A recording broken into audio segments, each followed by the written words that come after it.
menjelaskan, menjawab, misalnya ada masyarakat atau siapapun yang harus mengacu ke situ. Jadi tidak apa istilahnya, tidak bingung ya, harus secara kuantitatif, harus menggunakan data. Oke. Karena kalau kemaraunya memang dari prediksi atau perkiraan musim kemarau 2021 memang basah ya, hujannya. Jadi kemarau kita kan kemarin diperkirakan memang ya sifat hujannya itu akan normal sampai atas normal, artinya basah ya. Jadi wajar ya kalau sekarang ada hujan. Kalau saya katakan ini masih musim kemarau, yaitu ya jadi kemarau curah hujannya ada gitu ya. Curah hujan di bawah 50 itu besar loh ya. 48 mili itu satu dasarian lumayan itu. Kalau satu hari 10 hari ya, satu hari 4 mili, 4 mili, 4 mili kan 10 hari baru 40 ya. Nah itu ya tetap kita nyatakan belum masuk musim hujan karena baru 40 di bawah 50. Meskipun orang gimana BMKG kalau tiap hari hujan kok dibilang masih kemarau ya. Justru itu masih kategori di musim kemarau, hanya curah hujan atau sifat hujannya di atas normal atau basah ya, seperti itu. Karena mau nggak mau nih ya, kita memang sebagai insan BMKG ya, apalagi di Provinsi Lunak, ya itu memang urusan kita ya, apalagi kalau kami sudah bekerja nanti. Ya baik ya, itu sebagai pembukaan saja. Kecuali mungkin ya di daerah-daerah yang sedikit agak tinggi, secara normalnya curah hujannya ada beberapa wilayah yang memang bulan September juga sudah masuk ya. Itu ada beberapa di daerah mana di Kalimantan ya, kemudian di Sumatera ya, mungkin ya kalau itu ya mungkin akan terus berlanjut ya, dan memang sudah masuk musim hujan. Tapi untuk Jawa ya, Jawa secara umum ya itu umumnya November lah ya, cepat nanti. Oke ya. Nah ini ya saya lihat ini sudah lengkap ya, sudah lengkap. Sebenarnya saya suka juga ya kita kuliah di pagi hari ini masih segar lah gitu. Meskipun mungkin agak sedikit sibuk ya, tadi sudah harus menyiapkan. Oke ya, jadi pada pertemuan pertama kita ini akan melaksanakan mata kuliah praktek klimatologi terapan. Ya, kalau kemarin kita sudah bahas tentang teorinya, lalu ini adalah praktiknya. Sama ya, ini juga nanti ya, SKS-nya dua SKS, makanya waktunya akan lebih panjang ya kalau itu praktek. Ya, kalau di jadwal itu sampai 10 berapa 50 ya. Seperti kemarin juga saya sampaikan, jadi nanti kita lihat di kontrak belajar untuk praktikum ini ya, tentu saya akan menyelaraskan ya dengan teorinya ya. Jadi kita kepengen antara teori yang kita bahas ya, itu kita coba praktekkan ya. Walaupun mungkin yang namanya praktek ini kan banyak sekali masalahnya nih ya, masalah datanya, metodenya, perhitungannya, kemungkinan tidak seluruh juga materi di dalam teori itu bisa kita praktekkan ya dalam satu semester ini semuanya. Tapi kita tetap akan mengacu kepada kurikulum silabus yang ada. Oke ya, baik ya. Nah, mungkin kita lihat dulu ya bagaimana kontrak belajar kita ini ya dengan mengacu kepada kurikulum. Jadi coba saya akan share mengenai kontrak belajarnya dulu.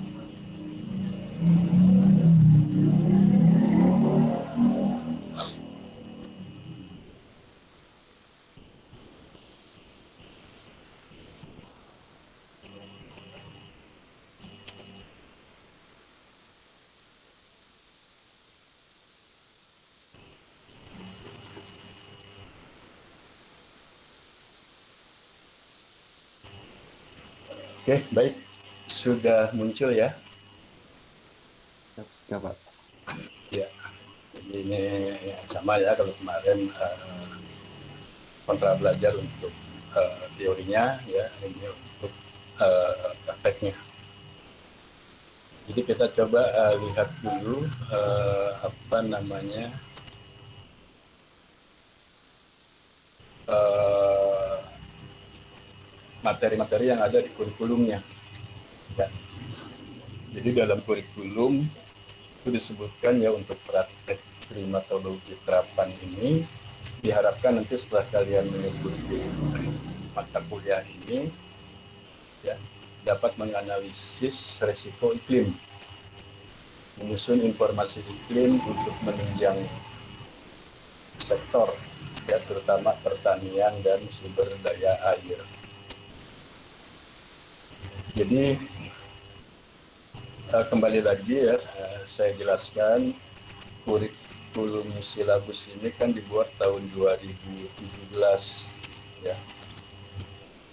Terus terang untuk kursil prodi G4 klimatologi ya waktu itu ya kami ya jadi dosen-dosen di STMKG yang di jurusan prodi klimatologi ini ya memang kita kumpul ya apa kira-kira nih karena situasinya waktu itu juga segera oleh kepala badan ya dulu masih Pak Andi segera diminta ya mana ini kurikulum silabus STMKG yang baru ya.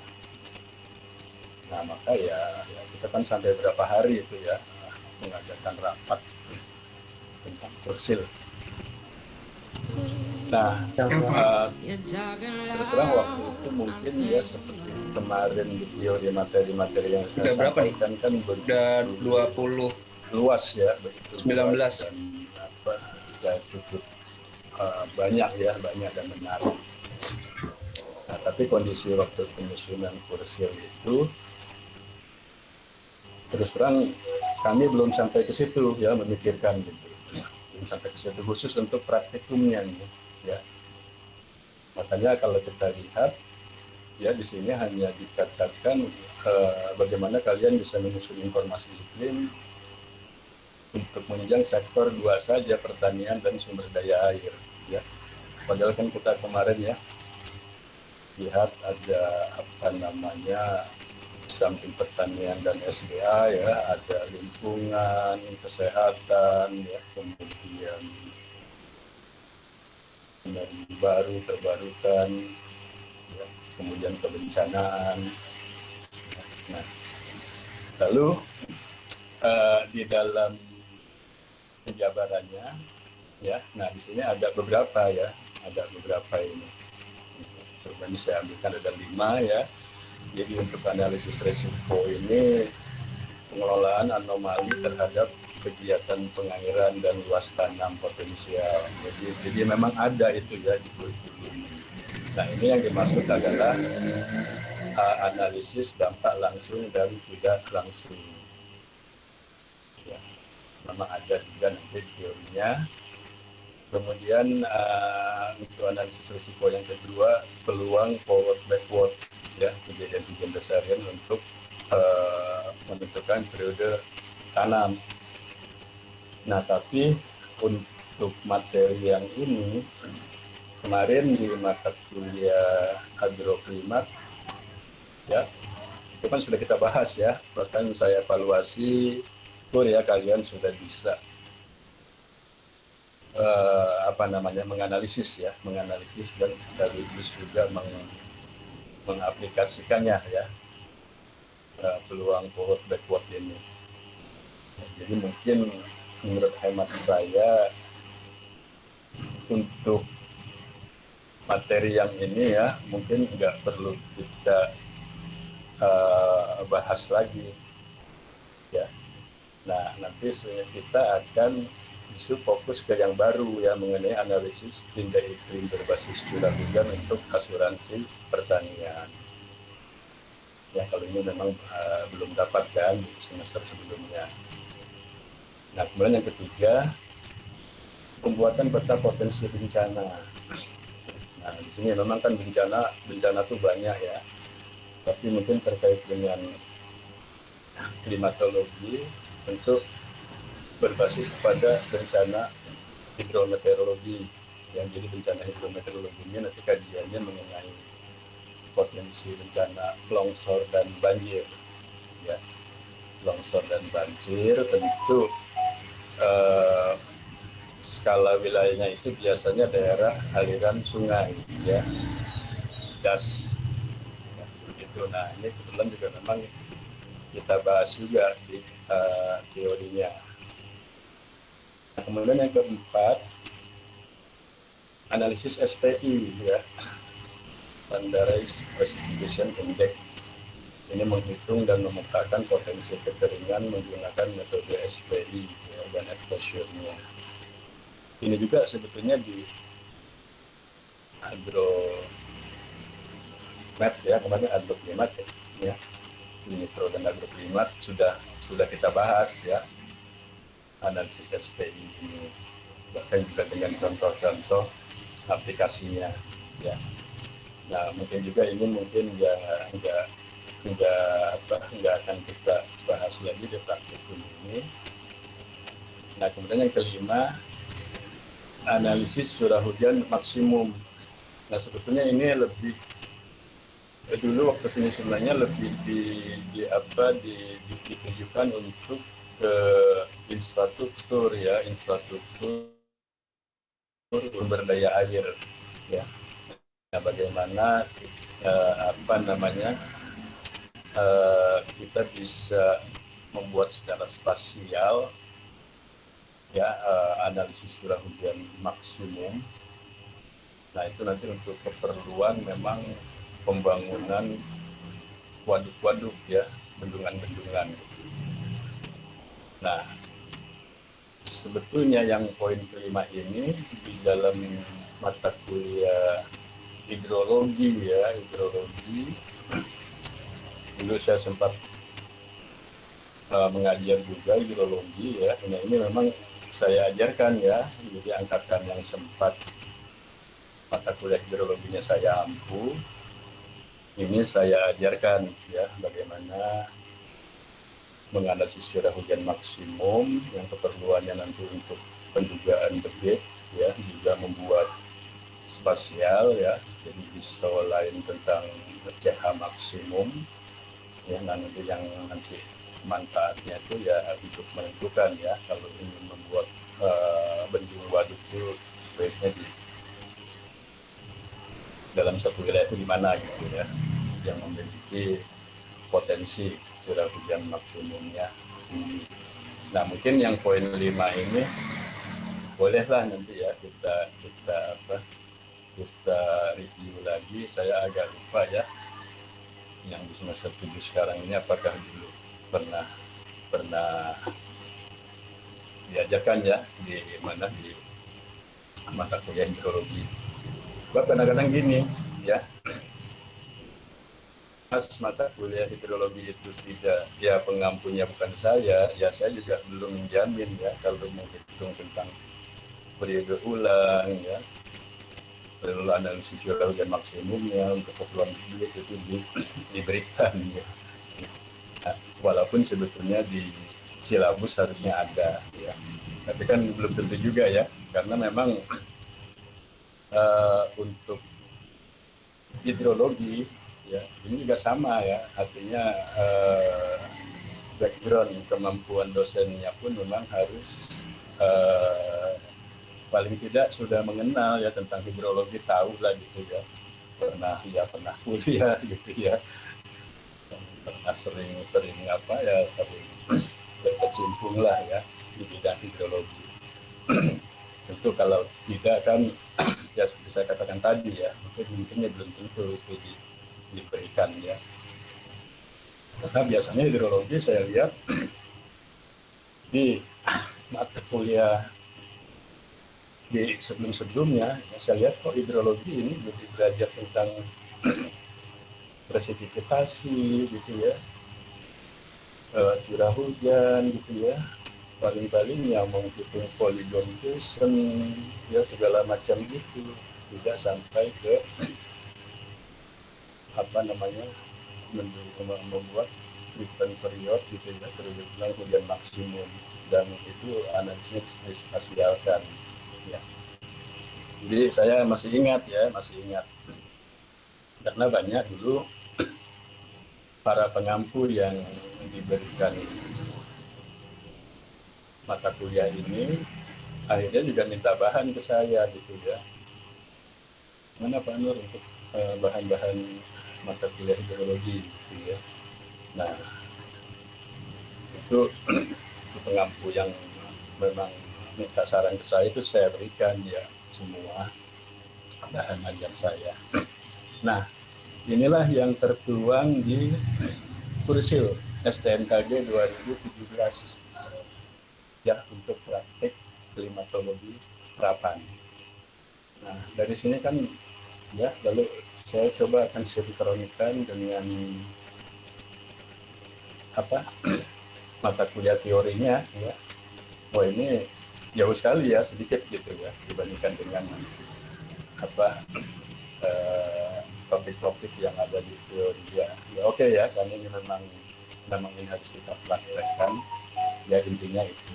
Nah, dari ini coba ya, setelah ini saya coba dulu nih ya, coba dulu membuat satu katakanlah semacam kayak kontrak belajar ya, dan jadwalnya seperti ini ya, karena bagaimanapun ini semua ya, kami itu para dosen ini sudah disarankan ya, diberi di plan akhir September ini sudah harus membuat RPS ya, maupun apa namanya pertemuan setiap harinya seperti apa untuk seluruh mata kuliah.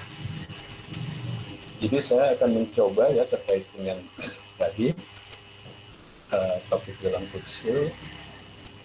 Mungkin kita tidak akan melakukan praktik keseluruhan materi yang ada di teori ya. Jadi akan saya coba pilih ya.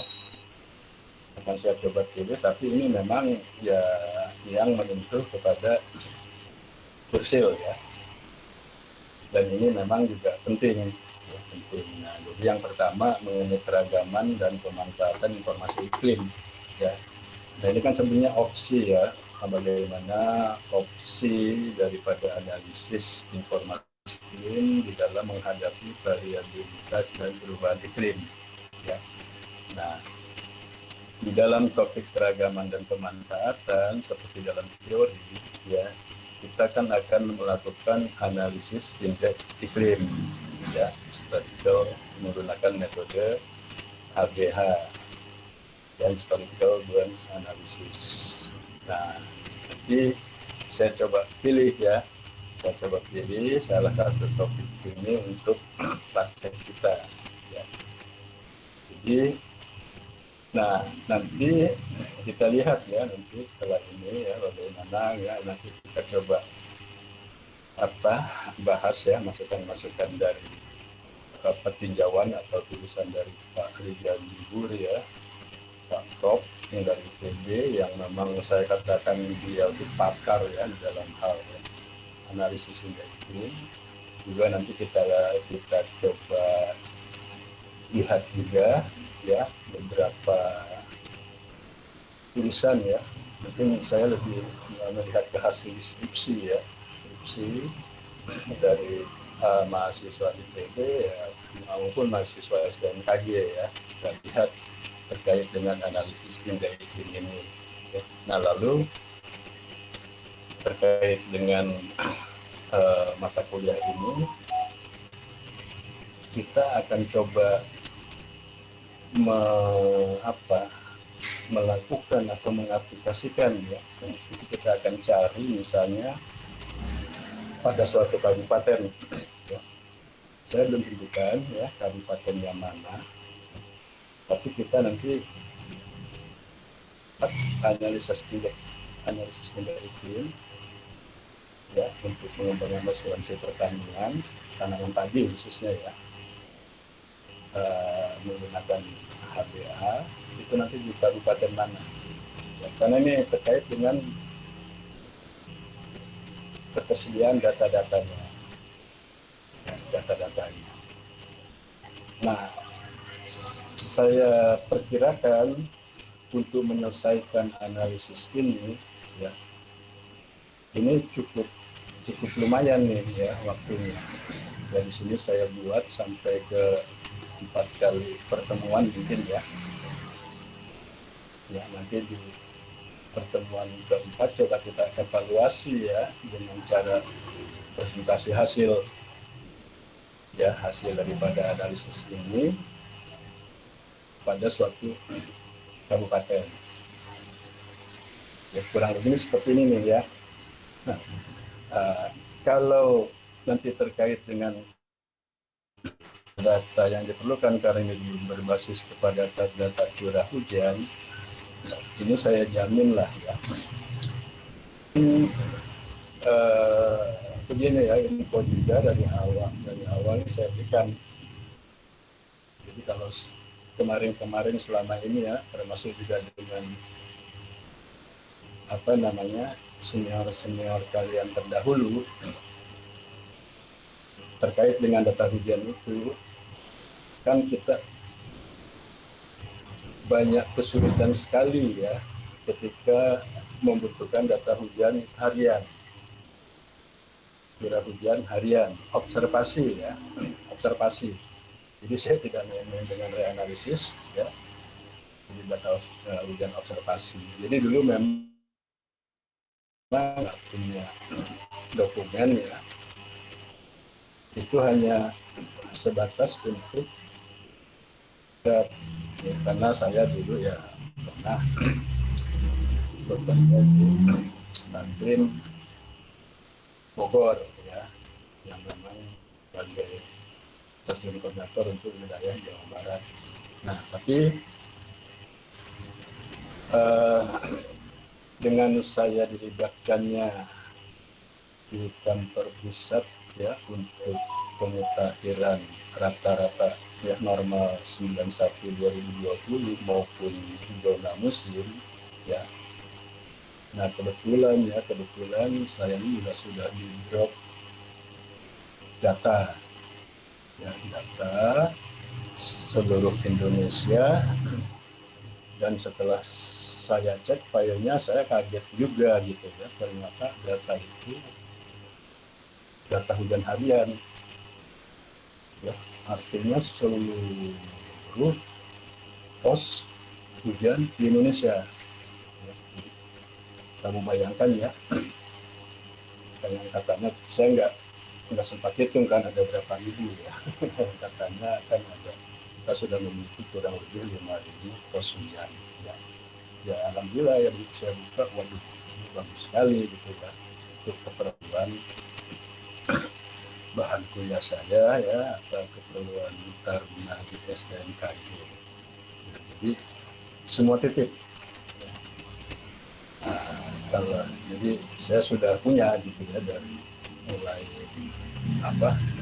Stantrin di Aceh ya sampai ke Papua ya, itu syukur ya. Jadi saya sekarang sudah punya, dan periodenya memang sampai dengan 2019 ya, kemarin ada yang sampai juga dengan awal-awal 2020. Ya, nah, jadi maksud saya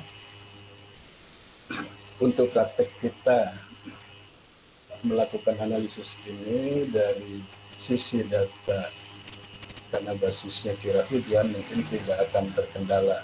Kita bisa bebas memilih kabupaten mana saja. Ya, tentu nanti kita pilih yang sebarannya baik ya dan datanya baik. Nah, nanti kita lihat kan untuk menganalisis ini ya, nanti ada nih ya, ada berbagai cara gitu, metode ya. Tidak menggunakan data lain pun bisa ya, karena pada prinsipnya nanti di analisis tindak iklim ini ya bagaimana kita menentukan periode asuransi ya. Nah, itu ada ya, ada salah satu tulisan dengan melihat pola rata-rata musim kemarau saja. Ya, jadi tidak, artinya itu kan tidak melibatkan ya, tidak melibatkan data lain seperti data hujan. Berarti yang idealnya metode HDH ini ya memang untuk menentukan periode window itu ya itu memang harus diperoleh dari data kekeringan pertanian, data kekeringan padi. Ya, nah dari situ lebih akurat ya, karena kan ini memang untuk menghitung injak itu untuk tanaman padi ya. Tanaman padi tentu kita akan fokusnya juga kepada daerah ya atau data-data yang memang pernah terjadi kekeringan padi atau bahkan sampai puso seperti kemarin saya katakan ya seperti itu. Ya nanti kita lihat ya beberapa metodenya. Jadi seperti itu ya. Jadi yang dalam praktek ini mungkin 4 kali pertemuan ya 4 minggu ya sudah kita mungkin berputar ya kita akan fokus bagaimana menganalisis tindak iklim ini pada suatu kabupaten. Kemudian yang kedua ya pertemuan 5 sampai ke 7 ya saya ambil tadi juga sesuai dengan kursi ya analisis resiko ya. Di analisis resiko ini nanti kita akan coba bahas ya, akan kita coba praktekkan mengenai analisis dampak langsung dan tidak langsung ya, terhadap produktivitas padi. Nah, lagi-lagi untuk kabupatennya ya kita belum tentukan karena untuk yang poin kedua ini ya topik yang kedua ini mengenai dampak langsung dan tidak langsung ya, maka lokus yang harus kita pilih ya adalah suatu wilayah yang dilintasi oleh gas yang punya data debitnya. Ya, jadi kalau kamu tertarik dengan tema yang analisis dampak langsung dan tidak langsung, ini memang agak kesulitan mencari lokusnya. Ya, karena lokusnya, nah kemarin sih senior kalian sudah ada yang mencoba ya, dia ambil kebetulan itu ya kabupaten dan kota Tangerang itu ada gas Cisadane ya. Cisadane ya setelah ditelusuri ya, ternyata gas Cisadane ini memang ada ya, pengamatan TMA-nya tinggi muka airnya ya, termasuk debitnya. Nah jadilah diambil ya. Karena kembali lagi saya katakan kalau data hujannya aman lah ya saya pasti punya. Nah, coba kamu cari data debitnya, kemudian juga diperlukan data rata-rata produksi ya dalam ini padi ya di lokus yang kita pilih ya. Tapi itu standar ya kalau secara nasional misalnya padi itu kan 5 ton per hektar ya 5 sampai 6 itu udah sudah standar ya sehingga analisis ini kan sebenarnya untuk bisa menduga gitu ya. Untuk bisa menduga ketika terjadi El Nino misalnya ya kira-kira produktivitas padi ya di Kabupaten A ya itu akan menghasilkan berapa ton per hektar. Nah itu memerlukan salah satu data adalah rata-rata ya rata-rata produksi padi di wilayah itu. Ya, biasanya kan satuannya ton per hektar. Jadi itu ya jadi perlu data tinggi muka air, sungai, data debitnya dan rata-rata produksinya. Ya barulah mungkin kamu bisa menyelesaikan ya tema ini ya, tentang analisis dampak langsung dan tidak langsung terhadap produktivitas. Kalau data itunya ya iya ya kita harus cari tahun-tahun El Nino-nya ya. Ya itu kan sudah dunia kita ya, pekerjaan kita itu pasti ada. Jadi apa namanya, indeks anomali suhu muka laut. Nah, jadi setengah semester ini ya sepertinya kita akan melakukan dua topik ini ya, analisis indeks iklim untuk pengembangan asuransi pertanian, dan yang kedua analisis dampak langsung dan tidak langsung terhadap produktivitas padi. Ya. Tadi syaratnya kalau yang indeks iklim itu adalah suatu lokus atau wilayah ya, kita ambil sekalian kabupaten saja ya, itu harus memiliki data luas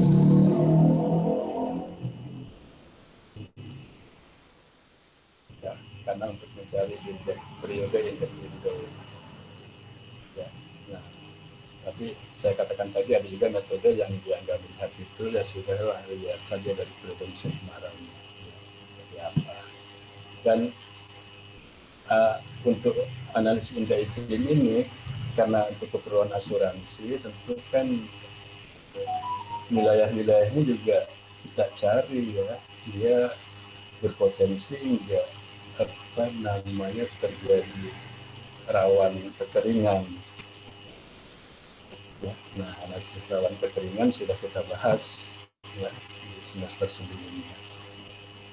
Jadi kan logikanya begini, kalau suatu wilayah dia selama setahun tidak ada rawan kekeringannya, ya buat apa dilakukan asuransi pertanian yang terkait dengan indeks iklim itu. Nah, maka harus mencari dulu poligon atau wilayah ada nggak di kabupaten itu uh, rawan kekeringan. Itu ya syaratnya. Kemudian yang dampak langsung tidak langsung, syaratnya itu ya wilayahnya yang akan dikaji itu dilewati gas yang punya data duduknya enggak, data PMA ya, dan juga punya kalau data rata-rata gitu produksi saya pikir ya pasti ya itu tadi ya 5 sampai 6 ton per hektar itu umum ya di Indonesia seperti itu. Nah, baru kita masuk nanti ke UTS ya. UTS-nya juga nanti masih saya pikirkan ya seperti apa praktek ini.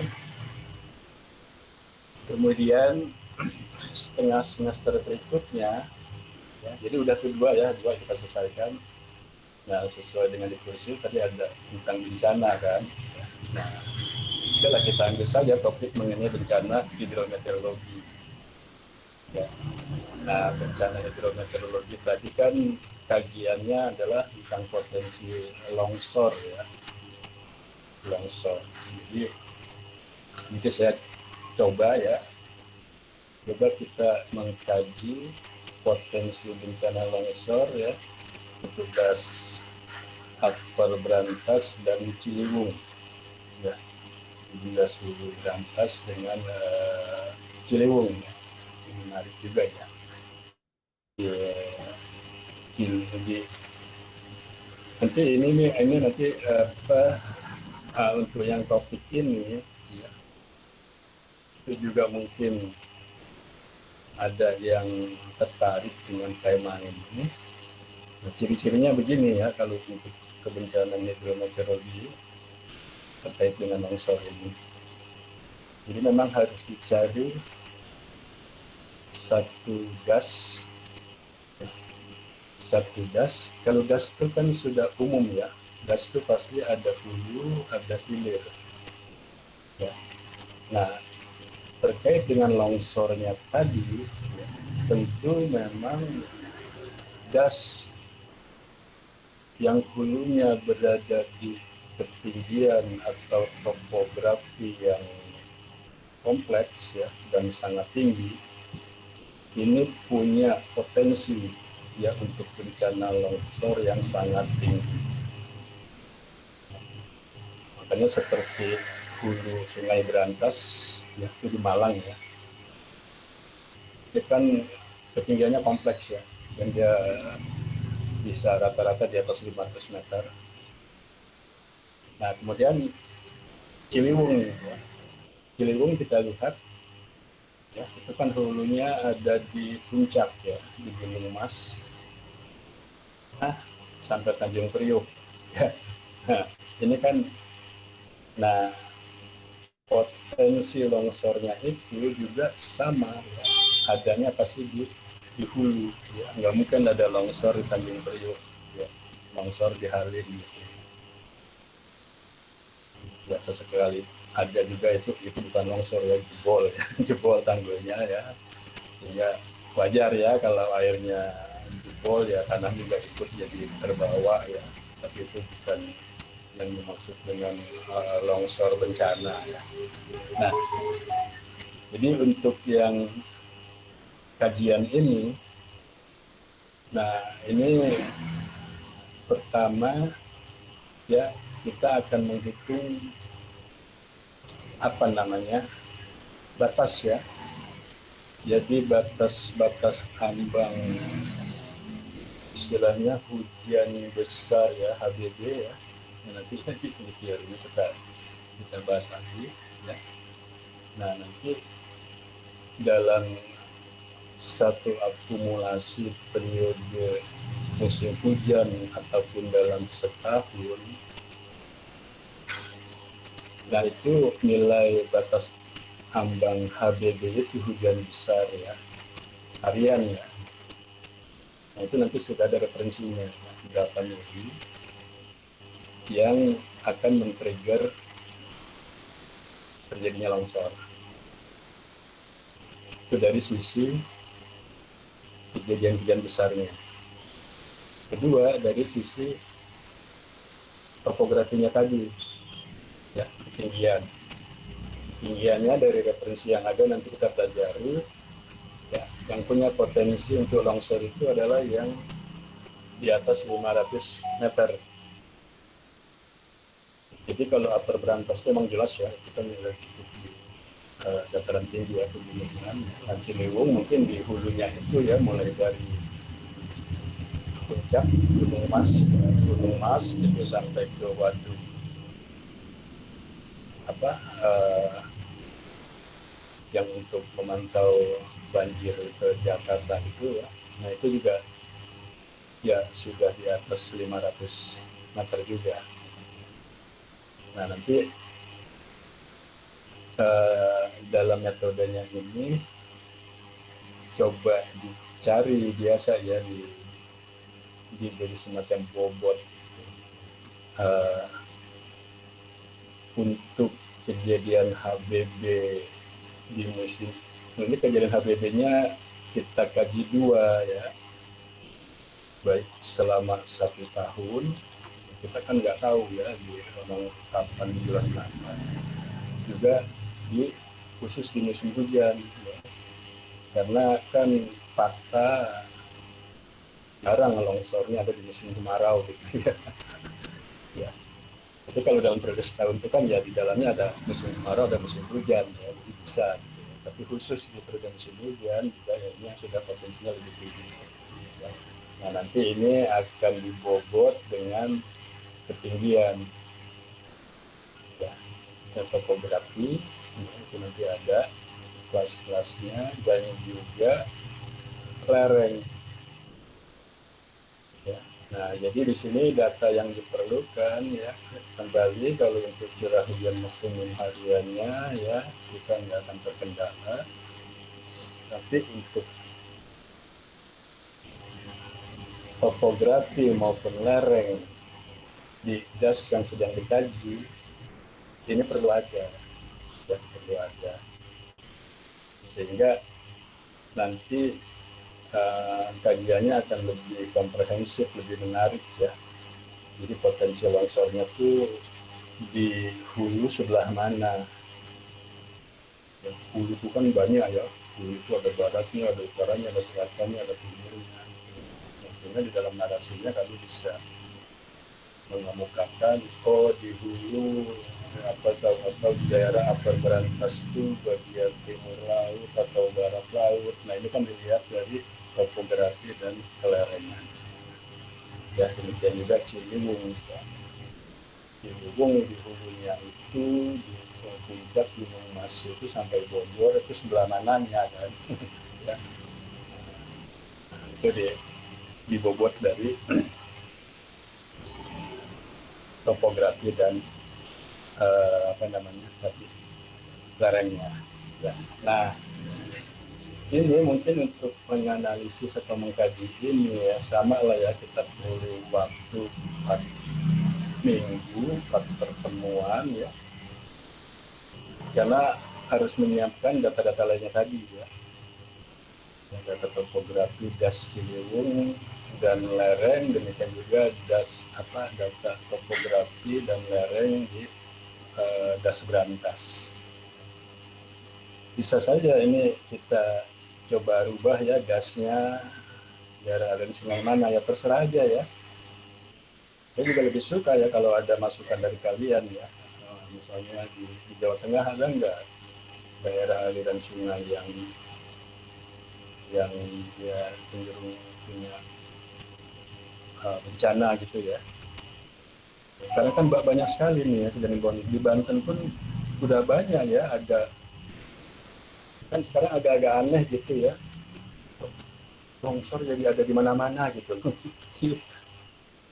longsor ada di mana-mana orang curiga nih hujannya atau apanya ya kalau kita lihat kan di Kalimantan saja kan ya banyak ya itu kan juga terkait dengan kerusakan lingkungan sebetulnya ya jadi lingkungan yang sudah tidak memadai lagi tidak bersahabat lah istilahnya ya dengan curah hujan ya maka jadi longsor hujannya begitu-begitu aja tuh ya oke ya. Nah, yang terakhir nanti coba tadi ya sumber daya air. Ya, nggak apa-apa lah ya ini untuk bagaimana kita nanti menyusun peta periode ulang hujan maksimum.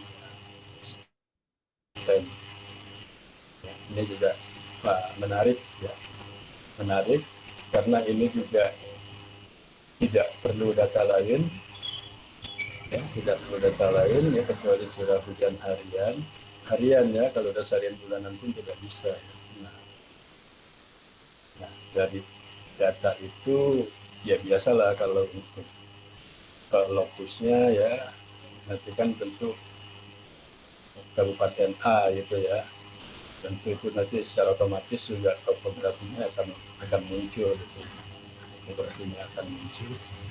Nah yang paling penting nanti bagaimana periode ulang hujan maksimum itu ya pada satu kabupaten A itu memang ada di mana itu spot maksimumnya itu. Nah itu yang menjadi potensi ya untuk tadi untuk apa infrastruktur ya buatan sarana untuk penampungan air ya sehingga direkomendasikan ya di tempat itu bisa dijadikan waduk atau apa gitu ya bendungan ya, itu jadi sama ya seperti tadi yang setengah semester sebelumnya nanti di akhir ya ini di minggu keempat di tema ini ya coba kita lihat hasilnya kayak apa gitu dipresentasikan kemudian juga yang sumber daya air ya ini sudah di akhir-akhir ya karena ini juga memang nggak akan terlalu sulit ya membuat tapi hasilnya bagus ini nah, setelah itu baru kita masuk UAS ya. Jadi, selesailah ya kontra belajar kita untuk mata kuliah praktikum klimatologi terapan ya. Jadi paling tidak ini dalam satu semester punya kita menghasilkan produk 4 ya 4 tadi ya dari asuransi ya dari iklim analisis iklim untuk asuransi ya kemudian yang kedua analisis forward backward, dampak langsung dan tidak langsung, ya, kemudian bencana longsor, ya, dan yang terakhir adalah sumber daya air.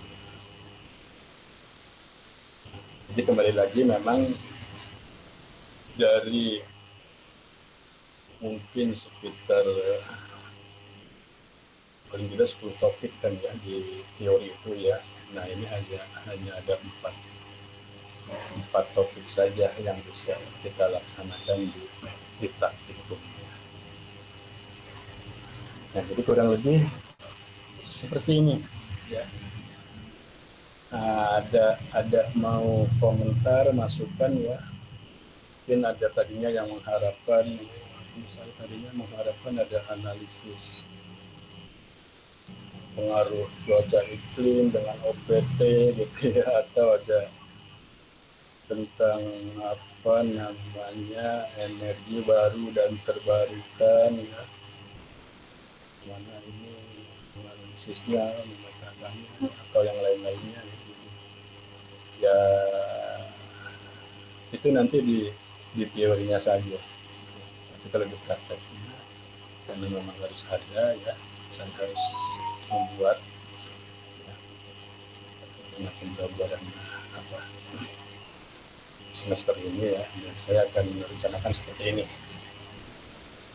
Oke, ada nggak kira-kira masukan? Silahkan ya, kita santai aja.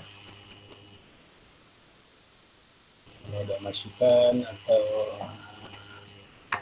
alah ingin apa gitu, silahkan kita diskusi dulu.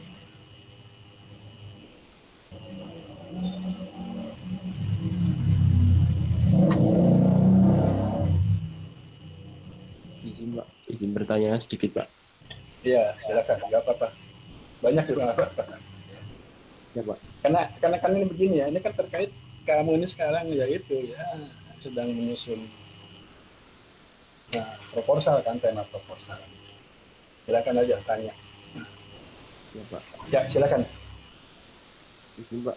Ya, Kalau lahar dingin itu termasuk banjir atau dapat dikategorikan ke longsor gitu Pak? Soalnya kan itu material padat Pak, tapi bercampur dengan air hujan gitu Pak. Itu bagaimana Pak? ya.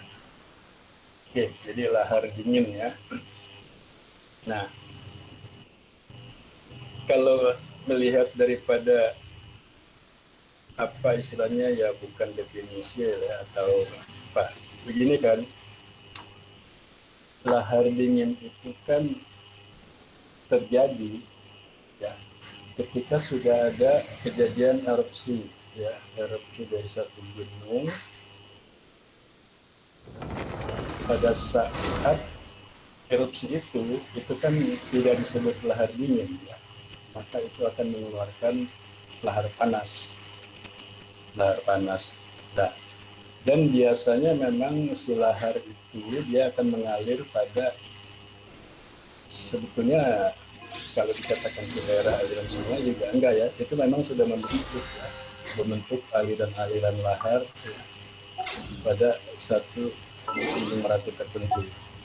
Ya, misalnya Lumajang ya, Lumajang itu tuh di gunung apa yang tertinggi itu di Lumajang itu di, ya. Nah, jadi pada waktu kejadian maka itu disebut ini aliran lahar panas. Ya. Ya. Jadi tetap sebutannya ini lahar, bukan longsor, karena material itu dikeluarkan dari gunung ya, gunungnya yang erupsi itu, yang letus itu ya. Nah, setelah dia berhenti erupsi ya, kan lahar itu juga biasanya berhenti gitu. Ya, lahar panas itu ya. Jarang lahar panas itu bisa sampai dari puncak gunungnya ya sampai ke terus radius lebih dari 5 kilo gitu ya, ke pemukiman enggak, berhenti dia di sana. Maka sebetulnya kan efek daripada pembentukan lahar ya yang setelah mendingin itu ya, kalau kita perhatikan kan ya, di sungai-sungai itu ya ada batu-batu besar, ada ya segala macam ya, itu kan sebenarnya berasalnya dari situ, dari material lahar panas yang dierupsikan oleh suatu gunung berapi.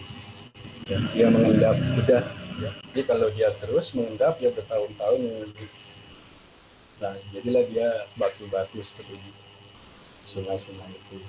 Nah lalu masuk ke lahar dingin. Nah setelah endapan di lahar panas itu kemudian dilanjutkan ya dengan adanya curah hujan dengan intensitas yang tinggi ya, maka dia akan menurunkan si lahar itu yang tentunya sudah ya. Nah tentu air hujan yang intensitas tinggi itu akan menghanyutkan ya endapan lahar yang terjadi erupsi sebelumnya ya. Nah ini juga tentu bukan kategori longsor ya, maka tetap disebut ini adalah aliran lahar dingin ya, aliran lahar dingin ya, sudah pasti ya triggernya tetap itu adanya intensitas curah hujan yang tinggi ya, yang bisa menghanyutkan endapan daripada lahar panas sebelumnya ya. Dia tidak masuk dalam kategori longsor ya. Karena beda mekanismenya pembentukannya antara longsor dengan lahar ya. Intinya lahar itu hasil material dari erupsi gunung. Kalau longsor ya nggak ada erupsi gunung ya, yang pasti ada trigger curah hujan tinggi, dan tadi posisi wilayah dengan ketinggian dan kelerengan tertentu itu yang bisa meruntuhkan ya tanah lah gitu ya, berupa longsoran. Nah itulah yang disebut dengan longsor. Jadi lahar bukan longsor ya, lahar dingin juga seperti itu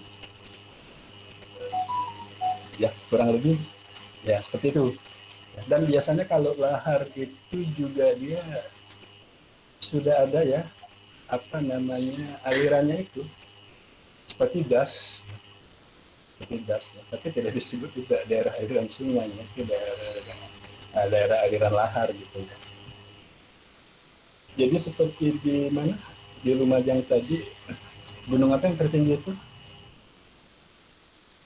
Semeru, Pak. Nah Semeru, saya kok agak lupa ya.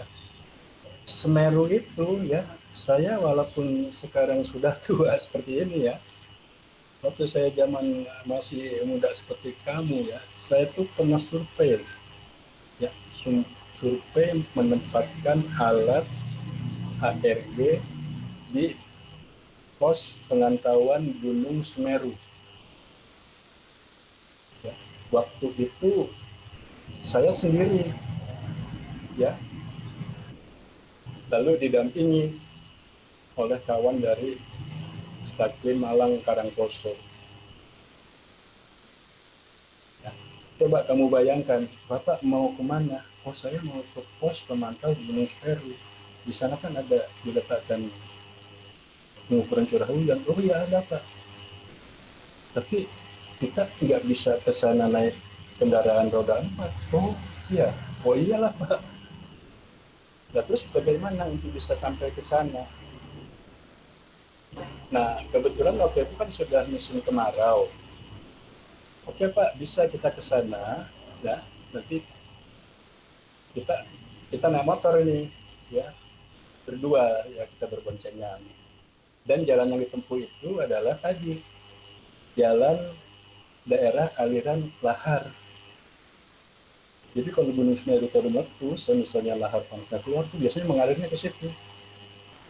Ya. Tapi karena tidak meletus ya, dan sudah musim kemarau ya, sudah kering. Nah saya tuh akhirnya naik motor, ngojek istilahnya ya, menelusuri itu daerah aliran lahar itu sampai ke pos pengamatan pemantauan Gunung Semeru. Sampai waktu cukup tinggi, jadi jalannya juga terjal. Nah, ya, jadi seperti itu. Jadi juga pengalaman saya, ya saya pernah naik motor gitu di bekas aliran lahar ya, buangan lahar daripada Gunung Semeru. Oke ya, jadi seperti itu ya, itu ya, jadi tadi lahar itu bukan longsor ya, beda mekanisme kejadian lahar dengan longsor. Oke, ada lagi yang lain? Silakan. Izin Pak, Ya, silakan. izin bertanya Pak, terkait mata kuliah praktek klimatologi terapan, apakah ada aplikasi yang harus kami siapin atau bagaimana Pak? Kan mata kuliah praktek klimatologi terapan 4 jam. Apakah itu ada sesi breaknya atau terus sampai 10.50 Pak? Terima kasih Pak. Iya. Oke ya, jadi yang pertama untuk apa namanya kelengkapan ya dengan materi-materi di mata kuliah praktikum ini, nanti apa yang harus dipersiapkan ya. Nah, nanti kita lihat ya, maka kita lihat ya. Nah, kan dari ke topik ya atau kegiatan yang rencananya ya di kontrak belajar itu yang akan kita laksanakan ya, tentu nanti ada ya, ada persiapan-persiapan yang harus kita siapkan ya. Yang pertama tadi sudah partisi data ya, partisi data ya. Saya juga tidak akan mungkin bisa menyiapkan data lain selain data hujannya ya, atau paling jauh data rutinnya ya. Tapi kalau untuk data-data fisik penunjang lainnya ya, karena semuanya bersesuaian dengan fisik ya. Nah itu tolong dibantu ya, dicarikan bagaimana memperolehnya itu.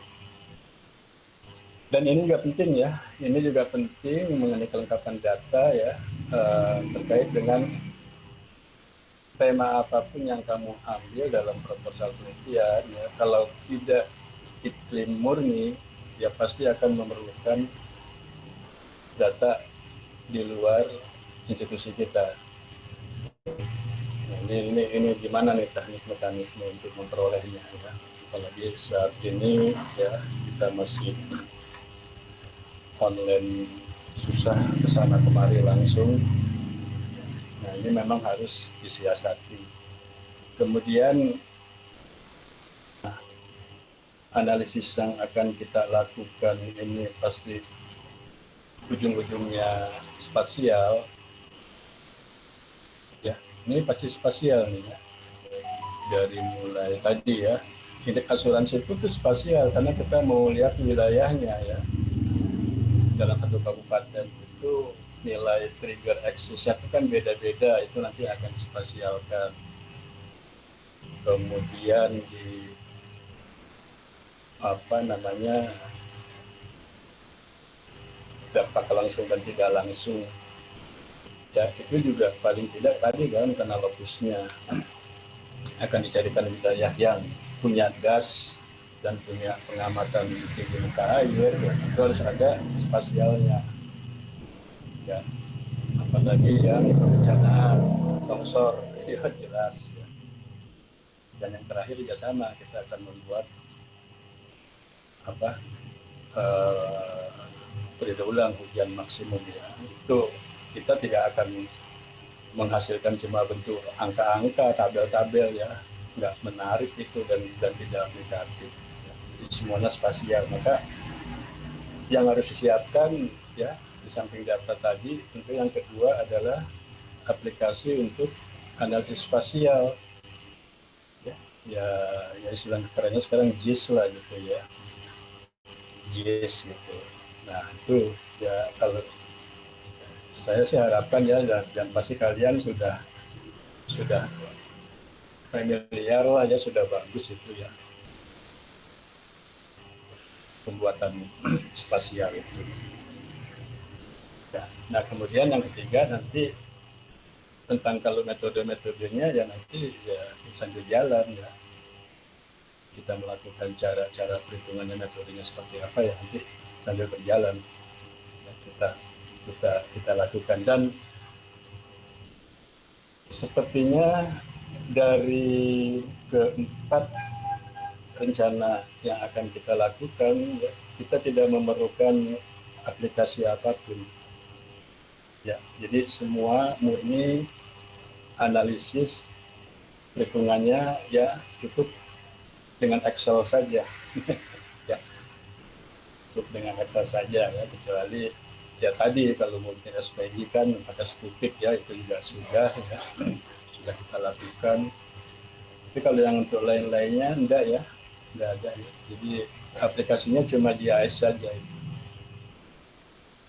GIS. Jadi itu ya kalau yang perlu dipersiapkan. Nah nanti tentu sambil jalan gitu ya. Kemudian mengenai lamanya waktu ya, lamanya waktu mata kuliah kita ini kan lumayan ya, 3 jam, apakah ada jeda atau gimana. Ini juga begini, sebetulnya saya masih memikirkan tadi ya, misalnya kita untuk mulai kepada topik yang pertama ya, menghitung analisis indeks iklim ya, untuk yang pertama-tama tadi kan kita akan mencari data dulu, data.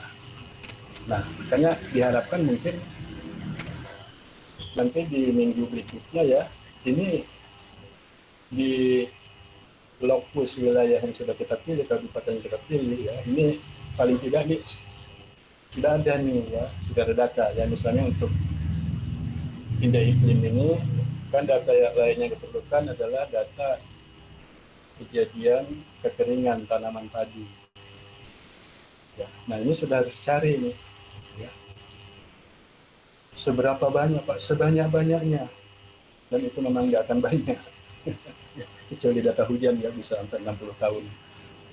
Jadi jangan harap kalau data kekeringan, data puso itu ya, tapi ya sebanyak-banyaknya. Nah, misalnya data sudah tersedia ya semuanya. Nah, ini kan akan diolah nih, ya, akan diolah.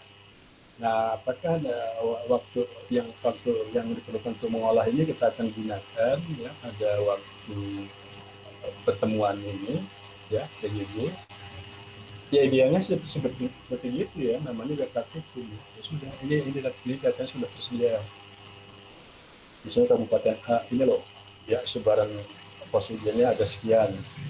Oke, ini data-datanya ada sekian tahun, dan ini data kekeringan dan puso padinya ada sekian. Nah harusnya udah nih ya, masing-masing kalian yang mengolah pada saat jam pelaksanaan mata kuliah ini. Nah itu kan lama ya ngolah itu ya, makanya ya kalau bisa santai-santai gitu, tapi kita targetkan ya, mungkin dalam satu pertemuan di pertemuan kedua itu kita sudah selesaikan mengolah ini gitu ya. Nah karena kan banyak tahapannya tuh, setelah mengolah data ini kita apakan lagi ya, kita tentukan dari minggunya, kita tentukan periode ulangnya ya, lalu kita tentukan trigger objeknya berapa ya. Nah itu mungkin di minggu berikutnya ya. Nah itu kalau masukan saya, saran saya ya, waktunya itu digunakan pada waktu pelaksanaan PJJ ini.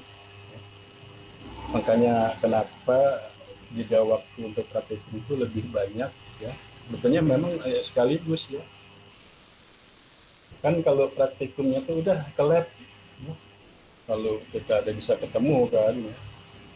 Temuan tatap muka langsung ya udah di lab. Ya, di lab itu kan bisa berjam-jam ya. Nah, Lalu mengenai apakah nanti ada jeda, ada istirahatnya, ya diatur saja lah ya, gitu. Diatur saja. Ya mungkin kurang lebih seperti itu ya. Karena nih kan kita belum tahu nih ya, belum tahu posisi medannya ini seperti apa nih ya untuk melakukan apa praktek-praktek tadi ya, keempat topik itu.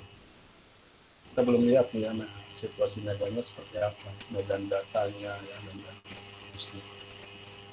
ya.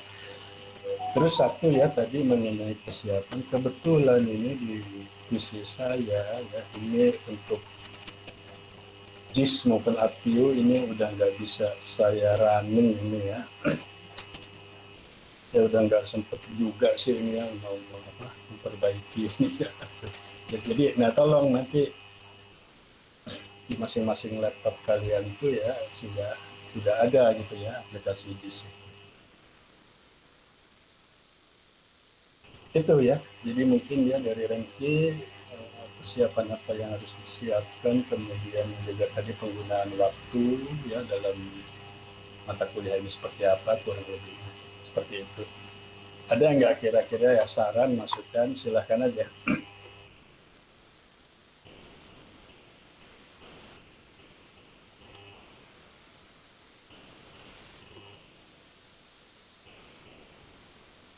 Ya Pak, nanti kami beritahukan kepada teman-teman untuk menginstal mungkin, atau mungkin dari semester-semester kemarin sudah ada di laptop teman-teman itu aplikasi ArcGIS-nya Pak.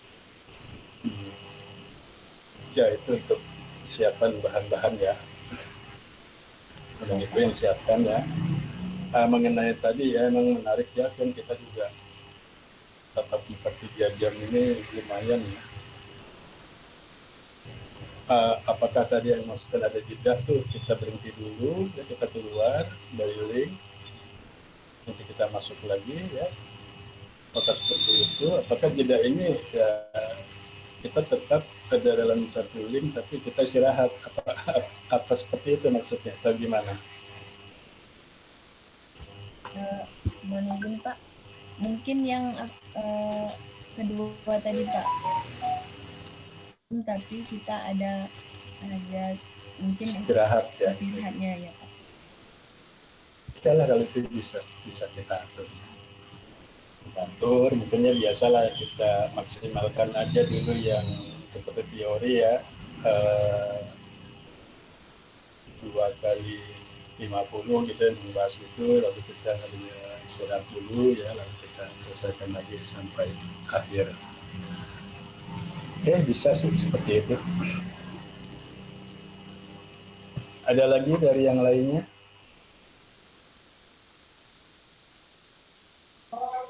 Izin Pak, izin bertanya Pak. Ya silakan Finan. Izin bertanya terkait materi tentang klimatologi terapan. Khususnya tuh saya agak ini ya Pak, agak tertarik sama kan di Indonesia tuh kebanyakan saat ini dikembangkan itu sistem pembangkit listrik tenaga air ya Pak, utamanya tuh bendungan-bendungan gitu Pak.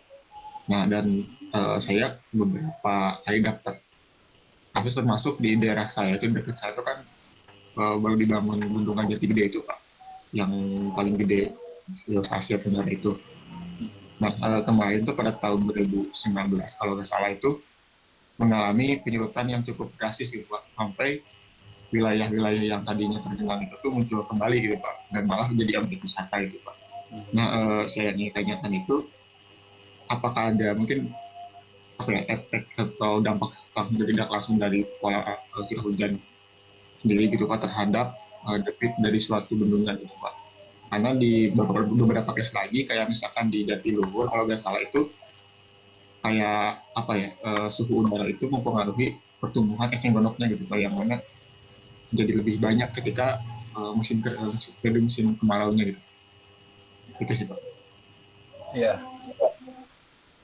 ya, ini menarik ya. Nah, kebetulan ini pertanyaannya masih menyangkut kepada sumber daya air ya, PLTA ini SDA ya. Makanya memang ya, tadi di yang rencana materi yang terakhir ya, itu kan amat penting ya, amat penting ketika dalam satu kabupaten ya. Jati Gede ini saya juga tertarik ini ya. Belum lama ini juga kebetulan ada dosen yang tinggalnya di Kuningan itu ya, menjadi ramai juga ya. Aduh, ini Jati Gede surut gitu ya, ini belum dipakai kok udah surut gitu ya. Nah, ini gimana waktu dulu kan perencanaan infrastrukturnya ya kan. Nah, makanya ini menarik ya. Jadi misalnya ya, ini misalnya saya ceritakan dulu ya, misalnya Jati Gede ini kan ada di Kabupaten Kuningan kalau nggak salah ya, Firman ya. Ada di 3 kabupaten Pak, Majalengka, Majalengka, Sumedang, sama Kuningan gitu Pak. Enggak kalau Kuningan. enggak Pak, kalau Kuningan Pak. Jadi Majalengka, Sumedang, sama Cirebon Pak. Oh, Cirebon ya. Ya kalau Kuningannya kebetulan Pak Yusa aja namanya tinggal di sana, tapi dia tahu waktu itu ya. Karena kita pernah dulu ke rumahnya nggak main, sempat nengok saya ke sana ya, cuman nggak nyawa perahu gitu itunya, belum ada. Nah jadi begini. Nah, untuk perencanaan tadi infrastruktur ya, untuk pemanfaatan PLTA ya, pembangkit listrik tenaga air, ini kan penting tuh ya, analisis return periode ulang hunian maksimum di kawasan itu ya. Kalau tadi memang posisinya Jati Gede itu ada di perbatasan 3 kabupaten kan, ini bagus nih ya, menarik ya. Jadi apa, Majalengka ya, dan Sumedang dan Cirebon. Nah, ini bisa itu ya, bisa kita coba analisis. Silakan saja kalau mau dipraktikkan juga, ini silakan ya. Ketiga kabupaten itu pasti saya datanya lengkap ada, ada kerugian hariannya. Nah, itu nanti memang harusnya dibuat return periode bulan ya, untuk 2 tahunan, 5 tahunan, 10 tahunan, 15 sampai kalau terus ke 100 tahun, 50 tahun, 100 tahun. Itu kan bisa dihitung kan dari model hidrologi itu. Nah, nanti itu dispasialkan hasil daripada nilai-nilai curah hujan maksimum harian untuk masing-masing periode ulang itu. Kan nanti akan terlihat ya, sebetulnya di wilayah mana ini yang memang punya potensi ya, secara iklim dia akan menerima intensitas hujan-hujan tertinggi.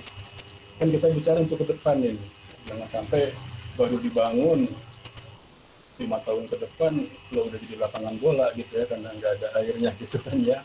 Itu kan enggak, bukan itu kan sebenarnya harapannya ya. Nah, kebanyakan kan sekarang ini nggak seperti gitu metodenya, apa ya istilahnya, bukan metodenya ya, penentuannya itu ya, hanya dilihat ini suatu kawasan ini ya, memang dia daerahnya cekung dan memang ada juga secara nature-nya, alaminya tuh ya memang ada genangan ya, lalu sudah langsung saja diputuskan oke, ini dijadikan waduk. Nah, harusnya kan dilihat dulu ya, dilihat dulu dari tangkapan air yang das yang akan memasuki wilayah itu ya, itu gimana peluang periode ulang intensitas maksimumnya ya. Nah, nanti kan kita harapkan di spasial itu akan terlihat ya, bagusnya mungkin letaknya tuh ya misalnya di Jati Gede itu di, di sebelah mananya yang mesti dirubah atau gimana gitu ya. Nah, sebenarnya itu nanti ya apa manfaatnya tuh ya, yang apa, yang tugas kita yang terakhir itu ya, melihat meskipun memang kalau di lapang fakta ya, ini kan teori saya ilmiah begitu ya, tapi kan nanti ketika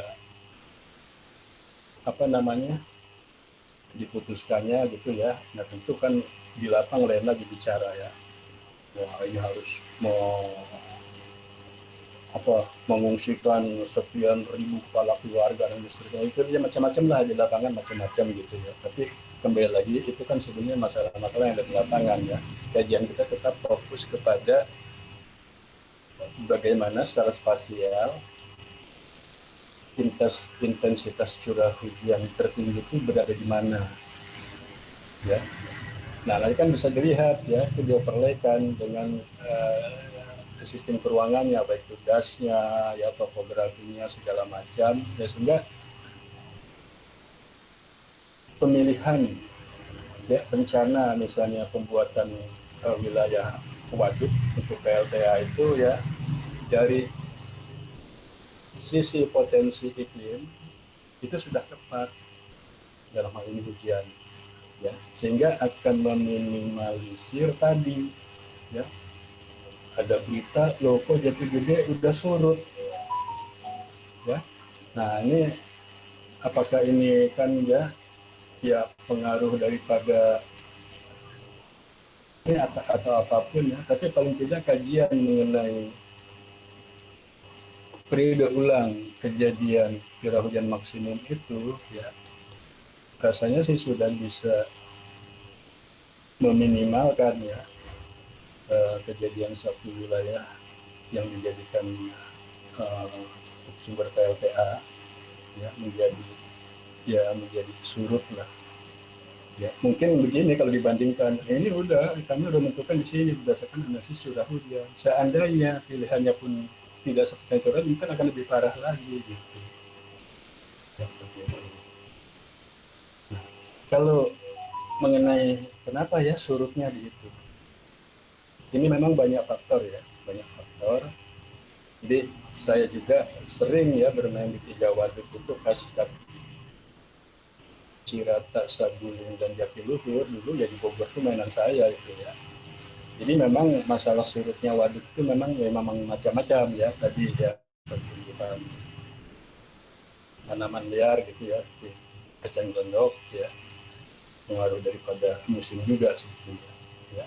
Tapi juga memang ada pengaruh dari pasokan wilayah gas hulunya. Ya.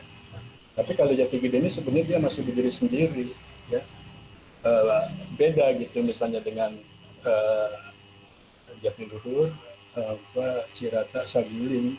Ya ini tadi ya ketika sudah di lapang ini kan apalagi ini sudah bisnis gitu ya, ini sudah waduk yang berbisnis juga kan, ya di samping sosialnya juga ya bisa gitu. Nah, jadi begini ketika di lapang ya, kok tiba-tiba Jatiluhur bisa surut, loh kan bisa saja Jatiluhur itu kan mengharapkan daripada di atasnya yaitu Saguling dan Cirata. Cirata Saguling ya itu pemanfaatan sosial ekonominya lebih kecil dibanding dengan Jatiluhur. Ya. Kalau Jatiluhur itu kan sebagian memang untuk pengairan sawah ya milik masyarakat lah, rakyat gitu ya. Kalau Saguling Cirata itu lebih kepada ya listrik gitu ya, ini bisnis gitu.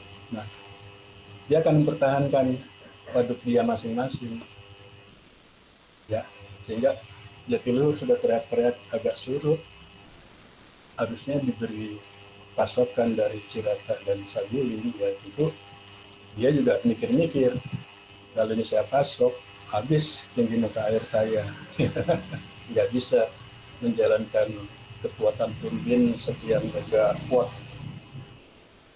ya. Nah itu fakta di lapangan seperti itu. Nah kalau Jati Gede dia masih berdiri sendiri, masih alami. Jadi kemungkinan tadi ya surutnya itu ya kalau dilihat dari kan musimnya juga kita nggak parah-parah banget ya terakhir ini. Ya, sekarang lagi banyak hujan. Ya, jadi tadi ya masukan daripada sumbangan dari ya katakanlah BMKG gitu ya. Memang itu ya memberikan informasi mengenai intensitas curah hujan maksimum periode ulangnya gitu ya. Apa sih ke depan gitu ya. Paling tidak kan dengan diketahui nanti katanya misalnya wilayah Jati Gede ini ternyata periode ulang untuk curah hujan tahunan 5 tahunan ya itu tertinggi kisaran antara misalnya ini ya 50 sampai 60 mili dari disolainya kan akan terlihat. Oke, 50 sampai 60 mili ya, itu untuk periode 5 tahun ke depan. Kita sekarang berada di misalnya ya ini di periode 5 tahun ke depan. Nah, lalu apakah 50 dengan 60 mili per hari itu kan bisa dihitung ya. Nanti kalau lebih jauh kamu menghitung-hitung ya. Satuan mili dikonversi kepada meter kubik. Ya, kan kamu kan udah belajar 1 mili itu adalah 1 liter air dalam luasan 1 meter persegi. Kalau waduknya jati gede itu ada sekian ratus atau ribu hektar, ya, dengan curah hujan 1 hari maksimum itu 50 mili, berarti dia akan menampung berapa juta meter kubik air yang masuk ke jati gede, ya kan? Nah seperti itu. Nah itu kan peluang untuk 5 tahun ke depan akan seperti itu, ya. Nah kan kalau tidak ada informasi seperti itu semuanya gelap ya, semuanya buta gitu. Berapa sih potensi dari curah hujan yang ada nih yang masuk ke waduk jati gede? Nah kalau sudah ada informasi seperti itu ya tinggal nanti kan pengelola, ya kan, dengan adanya periode bulan masukkan air sekian ya. Nah ini kan bagaimana ini memanagenya gitu ya, memanagenya akan seperti apa sehingga diharapkan tidak akan menjadi sulit. Ada itu ya kalau mau dihitung-hitung gitu. Kalau misalnya sekarang kan dihitung rata-rata penguapan itu kan per hari 5 mili ya. 5 milimeter berarti kan per hari itu setiap luasan 1 meter persegi diluapkan 5 liter air, maka kan ada di situ ada water balance, peluang 5 tahunan hujan terbesar sekian mili, lalu penguapan walaupun nggak dihitung itu sudah umum kan, kalau penguapan itu ya sudah pastilah menguap gitu. Terus kalau hujan itu kan ada hujan ada enggak gitu ya. Kalau penguapan tiap hari menguap terus, mau ada air mau enggak gitu. Nah itu 5 mili, nah ini gimana? Nah itu nanti memang analisis hidrologi tuh ya.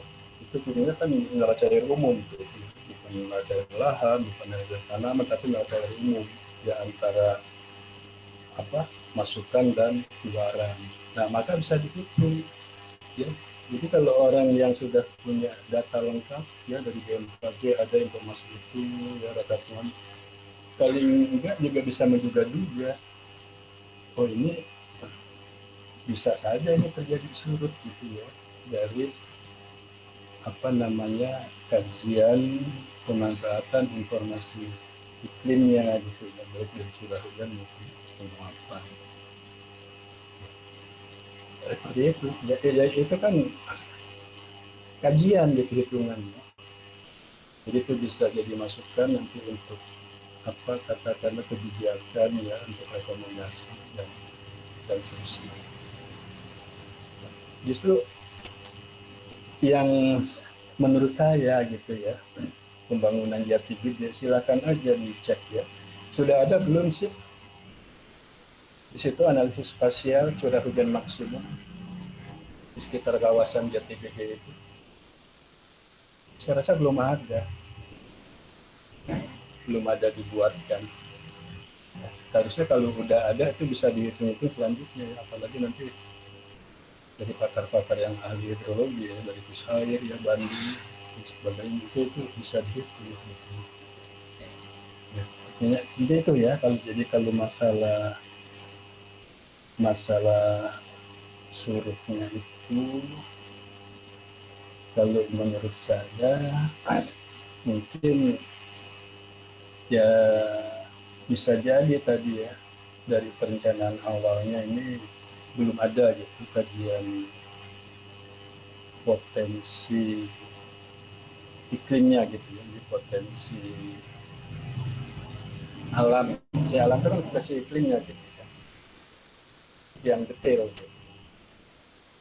Berapa intensitas tertinggi yang pernah terjadi sehingga bisa dihitung untuk 5 tahun ke depan, 10 tahun ke depan itu akan seberapa.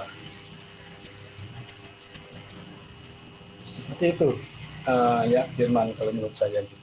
Itu ini memang bagus ya kalau mau jadikan tema kamu itu ya. Itu menarik juga.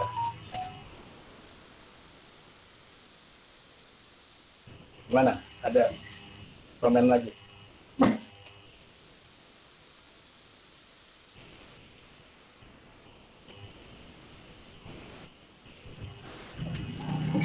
Mohon izin Pak, izin tambahan pertanyaan kita. Kan semenjak Jati Gede itu kalau nggak salah mulai operasional itu tahun 2016 gitu, 2018 gitu Pak. Nah selama 3 tahun dari 2016 itu semenjak Jati Gede operasional, untuk utamanya tuh semenjak si Bandungannya tuh full gitu Pak, itu beberapa warga itu kayak saya sering Sumedang itu jadi lebih panas sama lebih apa namanya tuh hujannya tuh jadi lebih gede gitu katanya tuh. Nah kalau dari segi secara teori sendiri gitu Pak, eh, adakah gitu kan pengaruh dari adanya suatu apa ya tampungan air di suatu wilayah itu terhadap perubahan kondisi iklim di wilayah tersebut gitu Pak. Namanya itu terhadap pola curah hujannya ataupun pada peningkatan suhu ini gitu Pak, suhu permukaannya itu Pak. Ya, terima kasih Pak. Ya, ya. Jadi ini sebetulnya masuk di dalam analisis iklim iklim mikro gitu ya. Jadi boleh dibilang ini iklim pedesaan gitu ya, kan ada iklim perkotaan ya, iklim pedesaan kita lihat ya kemarin.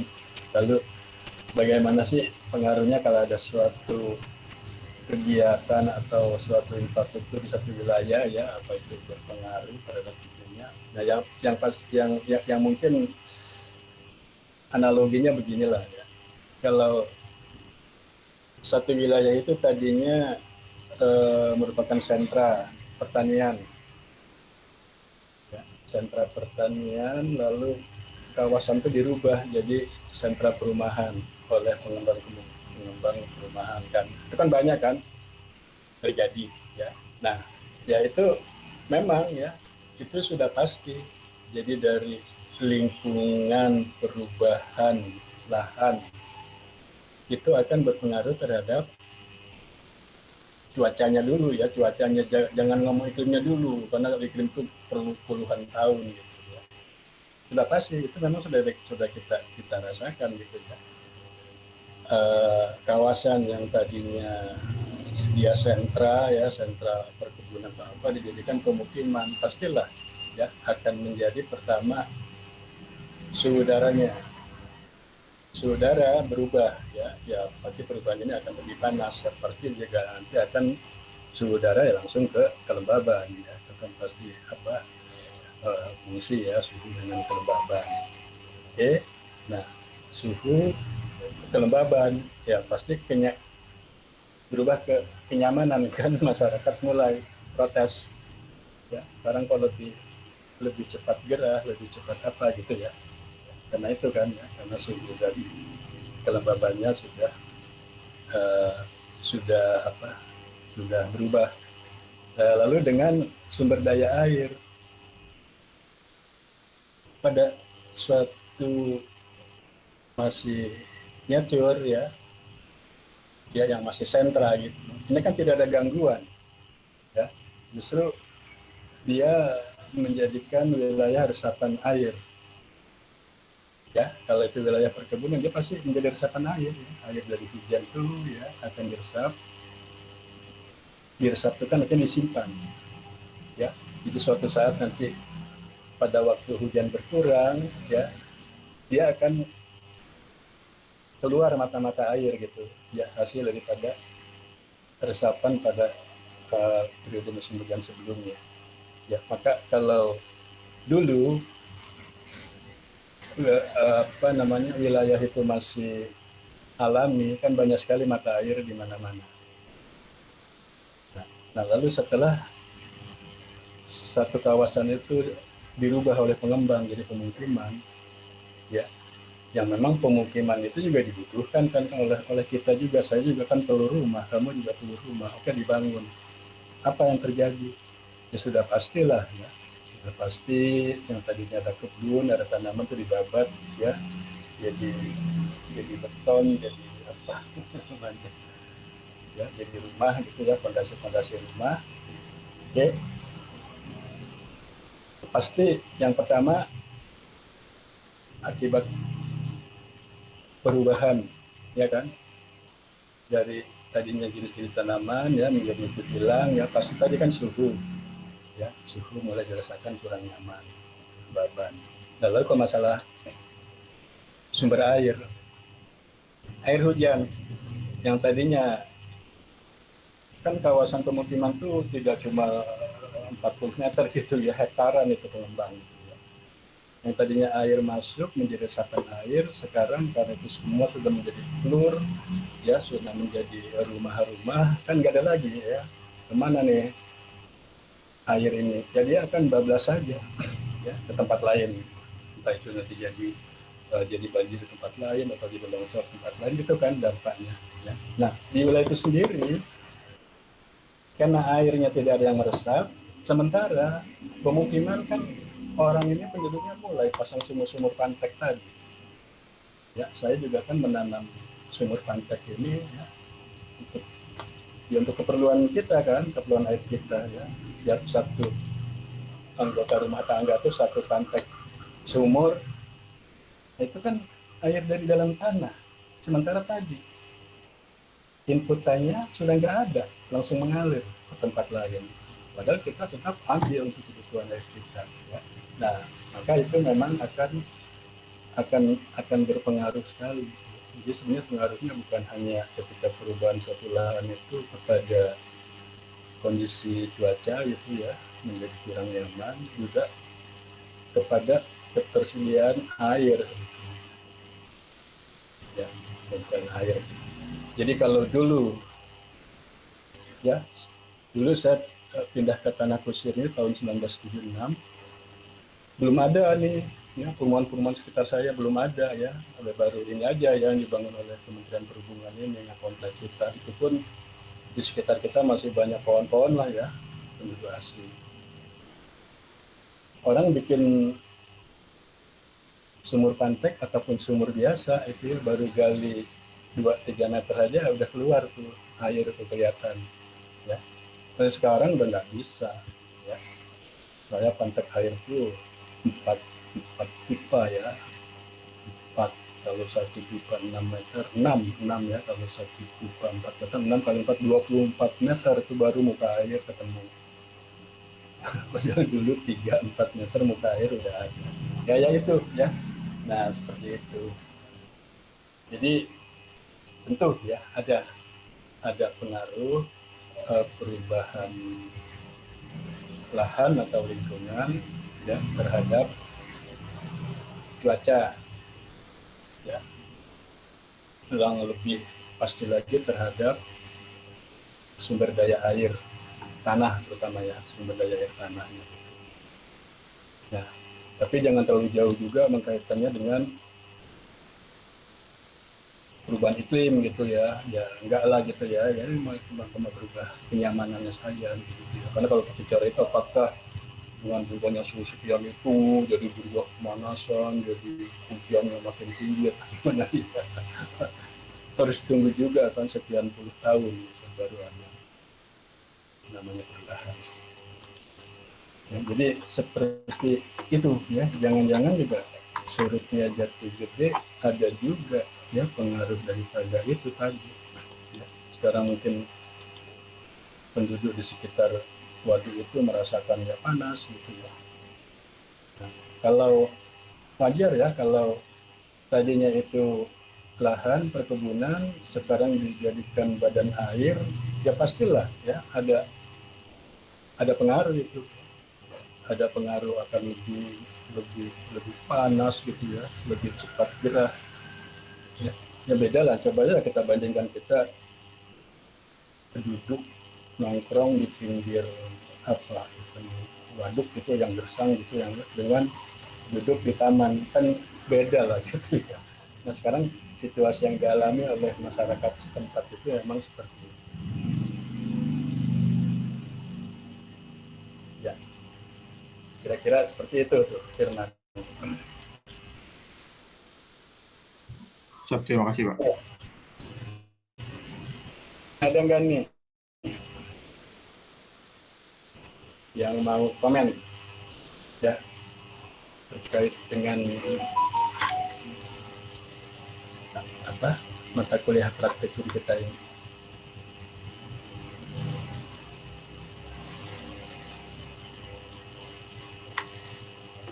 Nah kalau tidak ya ini nih ya, jadi untuk yang pertama ini begini juga ya, ini kan jadwal kita nanti sampai jam 10 lebih ya, saya nanti menjelang 10 kurang 5 ya, saya akan ikut Zoom ya, Zoom biasa itu ada apa namanya,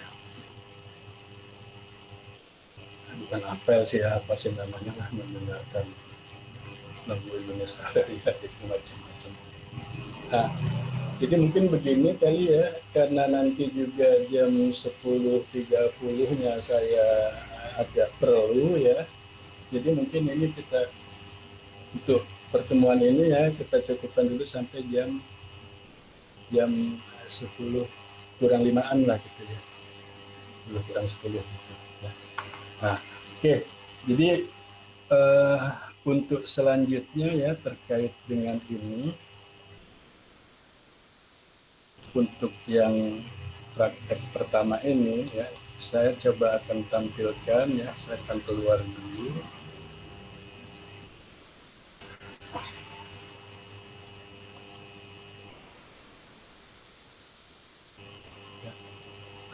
Sebetulnya nanti ada apa ya, ini saya belum sempat meng-email ya, baik bahan yang kemarin ya maupun yang hari ini sekalian saya email bareng. Nah di sini untuk terkait dengan analisis indeks iklim ya, model HBH ini. Nah ini ada salah satunya hasil apa namanya penelitian skripsi ya, penelitian skripsi dari mahasiswa IPB ya. Ini Saudari Wahyu Sukmana Dewi ya. Jadi ini adalah memang mahasiswa dari Geomet ya, Departemen Geomet, Geofisika Meteorologi, FMIPA IPB. Jadi dia ini meneliti tentang analisis indeks iklim ya menggunakan HBA method untuk pengembangan asuransi indeks iklim. Ya. Nanti mungkin nggak cepat sekarang ya. Nanti juga kita akan bahas ya nanti di hari Senin depan ya tentang bagaimana ya proposal penelitian dari salah satu senior kamu. Begini ya, yang akan saya pesankan gitu ya, bandingkan. Ya. Jadi sebetulnya walaupun kita cuma program D4, ya, sementara IPB ini programnya S1, ya, tapi tetapkan kalau periode waktu kuliahnya sama-sama 4 tahun. Ya. Saya coba membandingkan ya, ini sama-sama analisis indeks iklim. Ya. Nanti kamu juga bisa menilai sendiri ya. Kalau dari penilaian saya sudah lebih lengkap, lebih komprehensif itu yang dibuat oleh STMKG. Ya. Nah ini sedikit ya yang dibuat oleh Sukma ini. Ya, ini nanti ada abstraknya saja sedikit ya, tapi ini nanti dia lokusnya itu kabupaten. ya, itu di Kabupaten Pacitan, ya, di Jawa Timur, dan dia menghasilkan nilai exit dan trigger tertinggi itu ada di Kecamatan Kebon Agung, ya, di mana exitnya 89 dan triggernya 116. Ya. Ini kan maksudnya begini nanti, ketika di Kecamatan Kebon Agung ini curah hujan akumulasi dalam satu periode musim kemarau sudah menyentuh 116, siap-siap pemegang polis asuransi itu bisa mengklaim. Ya, tapi masih nol nih, karena ini batas triggernya 116. Ya. Ketika akumulasi berikutnya lagi, ya, berkurang, ya, berkurang hujannya terus, ya, sampai ke exit 89, ya. Nah, nanti di sini akan dibayarkan, ya, klaim asuransi itu nanti sesuai dengan persentasenya.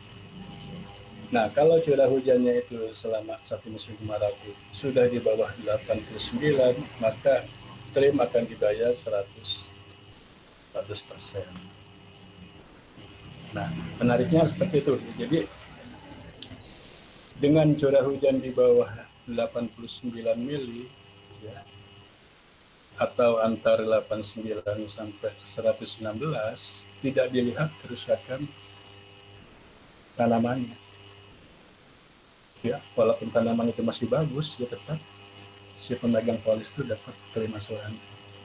Ya, karena memang itu yang namanya asuransi indeks iklim berdasarkan pada kejadian exit trigger dari curah hujan, tidak melihat dari kerusakan tanamannya. Ya, sebaliknya kalau hujannya dalam satu periode musim itu juga masih 220 mili lah, gitu, tapi tanamannya udah rusak, ya pihak asuransi nggak akan membayarkan sepeser pun kepada pemegang polis, walaupun itu tanamannya rusak, karena hujannya masih di atas batas trigger. Ya nanti rusaknya karena ada hama, karena ada kambing masuk, ya, dan seterusnya gitu. Nah makanya nanti menarik, ya, nanti menarik di Senin depan kita bahas dulu, ya, tentang teori-teori pengalaman tentang pembuatan indeks iklim.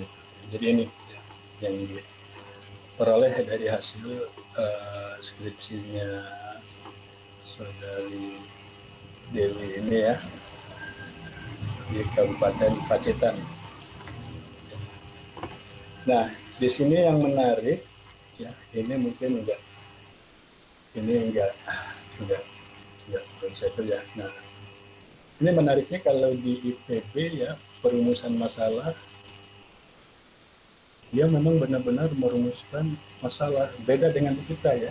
Kamu nanti di proposal rumusan masalah satu, bagaimana bla bla bla, atau apa bla bla bla, mengapa bla bla bla, ya, sehingga nanti tujuan penelitian kan menjawab itu, ya, bagaimana dijawab dengan mengetahui, ya. Kapan dijawab dengan mengetahui yakinnya ini, gitu, ya. Nah, di skripsi di ITB itu perumusan masalah, ya, seperti memang dituangkan narasinya, ya, seperti ini, ya. Jadi dicari benar-benar masalahnya itu apa di wilayah kajian itu, ya, di Kabupaten Pacitan itu. Ya, tapi ya nggak apa-apa sih, ya. Ini kan nanti kalau di STMKG ini disarikan, ya, menjadi tadi pointer-pointer. Ya, nah maka tujuan penelitian tadi, ya, jadi mengidentifikasi kejadian-kejadian wilayah kajian dan menganalisis indeks iklimnya, ya.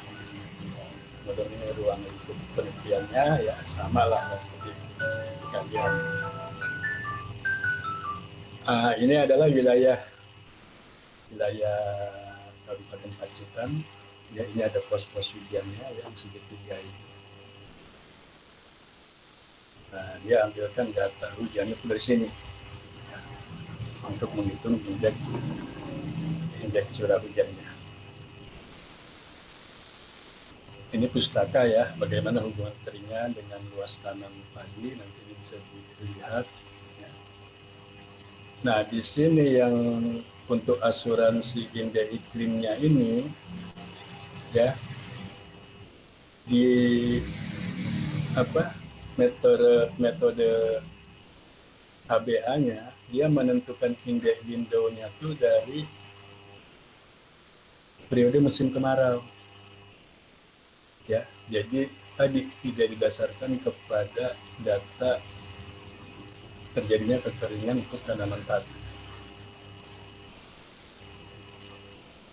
Ya boleh gitu ya, boleh. Ini adalah konsep pembayaran. Jadi ini yang sekarang dilakukan ya oleh para peneliti, baik di ini ya, yang dari kiri ada ya, dari kiri 2010 ada nilai trigger, exit ya, lalu nanti ini adalah wilayah pembayaran klaim ya, sampai dengan DBS penurunya kalau sudah lebih kecil dari nilai exitnya. Seperti itu. Nah, ini metodologinya ya. Metodologinya mulai dari waktu tempat. Ya. Nah, ini untuk prosedurnya. Kalau ini tuh, kalau di kita istilahnya kerangka ya, masih kerangka penelitian, seperti bukan diagram alir ya. Nah, nanti baru ada diagram pengolahan, beda lagi, masih lebih rumit lagi. Ini biasa ya, kita administrasi Kabupaten Pacitan. Nah, di sini karena dia mengkaji tadi kekeringannya, nah dia di sini kelengkapan datanya juga ada data kejadian kekeringan ya, 2 mingguan, kemudian ada serangan OPT ya, luas tanam padi dan produksi Pacitan. Jadi memang kurang lebih memang seperti ini ya data yang kita butuhkan. Tapi di sini peneliti ini dia bukan hanya menghitung indeks iklim, tapi juga pengaruh kekeringan. Maka dia tambah lagi data OPT, data luas panen, dan lain-lainnya ini ya, untuk melengkapi nanti analisisnya, kajiannya. Nah, metodenya untuk HBH-nya sendiri ya seperti ini. Ya. Jadi ada beberapa tahapan. Pertama, memilih tahun ya, yang akan mencarikan periode indeks window-nya, yaitu periode yang diasuransikan. Maka di sini sudah ditentukan mulai dari Mei sampai dengan September. Ya, dan ini ternyata dilihat dari ini sih dia dilihat dari peta ordemannya ya, bulan keringnya terjadi di periode Mei sampai dengan September di Kabupaten Pacitan ini. Ya. Nah, lalu yang kedua, pakai datanya data dasarian, sama kalau istilah dasariannya ya dengan kita, yang BMKG, lalu menghitung besarnya cap. Ya. Ini adalah curah hujan yang akan disesuaikan ya sering data. Nah, cap ini begini artinya, nanti curah hujan itu kalau kurang dari cap ya dihitung curah hujannya, tapi kalau lebih besar dari cap diisi nilai cap ya, dan nilai cap itu sudah disesuaikan dengan kondisi penguapan Indonesia yang kurang lebih 5 mili ya. Ini juga supaya kamu tahu kenapa itu, apa sejarah capnya itu ya. Maka cap itu 5 mili kali 10 hari ya, kalau dasarian maka 50 ya. Nah, ini nanti yang untuk menyesuaikan data tadi ya, harus disesuaikan. Jadi bulan periode yang diasuransikan tadi ya, itu adalah jika curah hujan total tadi ya lebih kecil dari cap ya, maka curah hujannya itu ya akan menjadi naik cap. Tapi kalau lebih besar ya negatif ya, berarti kalau kebalikannya tidak ya, dia akan sama dengan cap. Nah, setelah itu ya nanti poin keempat, itu ya disesuaikan series data itu, kemudian dicari akumulasi setiap tahun setelah data disesuaikan ya, tiap tahunnya dihitung sigmanya berapa ya, lalu nanti di sort nilai tahunan itu dari besar, biasa kalau kita men-sort itu dari nilai besar ke kecil ya, baru menyusun nilai exit triggernya ya, exit triggernya. Nah ini nanti adalah contoh ya hasil hitungan yang di Kecamatan Kebon Agung, dia pakai data 2008 ya sampai 2010, tapi ini adalah nilai curah hujan dalam setahun yang sudah disesuaikan ya menggunakan cap dan curah hujan tadi ya, lalu di sort ya, di sort seperti ini ya, maka di sini akan diperoleh nanti ya, batas yang kotak merah ini adalah nilai batas triggernya ya, dan yang biru ini adalah exitnya. Jadi ketika curah hujan sudah di bawah sini, ini klaim asuransi akan dibayar penuh. Ya. Kalau antara ini sampai sini, nanti ya dilihat dari kurva grafik yang dibuat itu. Oke ya, nah nanti di tulisannya Pak Rijal Libur juga ya, malah dia sampai nyoba mencontohkan berapa rupiah yang bisa diperoleh ya dengan cara perhitungan persamaan seperti ini ya. Ini dari Rijal Libur. Nah selanjutnya, nah ini ya analisis hubungannya dia pakai asumsi-asumsi. Ya, makanya tadi dikatakan ya terjadi kekeringannya sudah ditentukan Mei sampai September ya, dilihat berdasarkan peta oil demand. Ya, kalau cap itu 50, apapun yang menggunakan cap itu pasti nilainya 50 karena sesuaikan dengan ETP ya yang perharinya 5 mili. Oke ya, nah ini lihat ke hasilnya ya. Jadi ini nanti bla bla belanya. Jadi tadi ini ya, dia tentukan oil demand di Kabupaten Pacitan tadi ya, mulai Mei, ini kan bulan basahnya di atas 200 ya oil demand ya, walaupun dikatakan ini dari setelah bulan lembab ya antara 100 sampai 200 ya, sehingga bulan keringnya itu ada di periode Mei sampai dengan Oktober. Nah ini yang dikatakan dengan exit window-nya itu periode periode asuransinya ya, Mei sampai dengan Oktober. Nah lalu ini adalah kajian-kajian deskriptif ya, seperti yang kemarin saya tampilkan. Kita punya data kejadian kekeringan, punya data produksi ya, nah, itu sudah bisa bicara ya. Lalu punya data curah hujan ya, tinggal dibuat grafik-grafiknya ya, lalu bisa dideskripsikan ya, tidak menggunakan metode apapun. Ini hasilnya di 3 kecamatan ini contohnya ya. Ini nanti ada keterangannya ya, gambar video itu menjelaskan apa ya, kemudian ini untuk Kebon Agung ya, sama ya, dan yang terakhir ini untuk Kecamatan Pringkuku ya. Jadi ini ada kelebihan kelemahan. Ini kelebihannya dari skripsi ITB, dia mengkaji iklim ya, kejadian kekeringannya tadi ya kan ya, menggunakan data kekeringan, data produksi dan seterusnya ya, tapi tidak diapa-apakan, hanya dibuat grafik-grafik saja gitu ya. Jadi nanti dibuat narasinya gitu ya, seperti ini ya, sampai dengan nanti di gambar ke-13 ini adalah hubungan antara produksi ya dengan curah hujan, dengan kekeringan, dengan OPP ya, nama penyakit tanaman.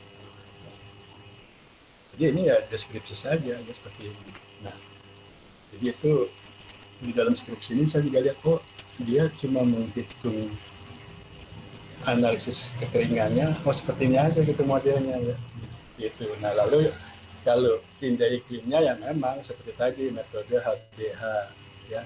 Nah inilah hasilnya. Jadi ini untuk HBH Kebon Agung ya, dia punya batas trigger 116, exit 89. Kemudian Dono Rojo triggernya berapa nih, lebih kecil ya, exitnya 38 dan yang paling kecil itu di Kecamatan Pringkuku, triggernya 61, exitnya 18. Ya. Nah, ini nanti, jadi memang intinya masing-masing kecamatan dalam satu kabupaten itu nilai trigger dan eksitnya itu bisa beda-beda tergantung kondisi hujan di wilayah itu. Ya. Oke, ya. Nah, jadi ini ya simpulan sarannya cukup saja ya dicari juga eksis trigger yang tertinggi terjadi di kecamatan mana, ya, sehingga polis pembayaran asuransi itu, ya, klaim asuransi itu akan seperti apa, ya, begitu. Ya. Kemudian juga ini ada sarannya memang ya untuk metode HBH ini kalau bisa menggunakan data hujannya yang lebih panjang ya, karena dia kan menentukan tadi indeks window-nya ini hanya berdasarkan data hujan yang sudah diolah menggunakan apa namanya all demand ya gitu. Tapi kalau kita mau menggunakan nanti yang dilakukan oleh senior kalian itu tidak pakai data all demand, bukan, jadi dia pakai data real kekeringan tanaman padi. Oke ya, jadi ini nanti pustaka-pustakanya ya. Ini banyak sekali ya beberapa pustaka ya, silakan juga kamu mulai sekarang rajin-rajin lah ya cari-cari pustaka ini ya, karena sekarang sudah ada di internet, mudah sekali ya kita mendapatkan pustaka-pustaka itu. Silakan. Nanti untuk yang bagaimana menghitung tadi ya, apa indeks window, pre-dynamic window, lalu trigger, exit, ya itu kan ada rumus-rumusnya. Nah itu nanti akan kita bahas lagi ya di pertemuan hari Senin nanti. Pertemuan kedua memang kita masih membahas tentang ini ya. Yang sebelumnya sedikit nanti ada teori pengalamannya ya dari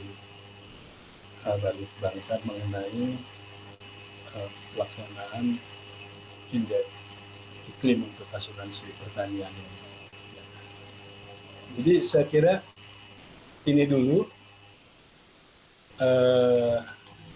untuk pertemuan kali ini ya. Nanti bahan-bahannya akan segera saya kirim saja ya ke pertemuan awal ini. Untuk nanti di pertemuan berikutnya kita bahas. Oke ya. Jadi mungkin itu dulu. Ada waktu sekitar 5 menit. Mau ada yang menyampaikan?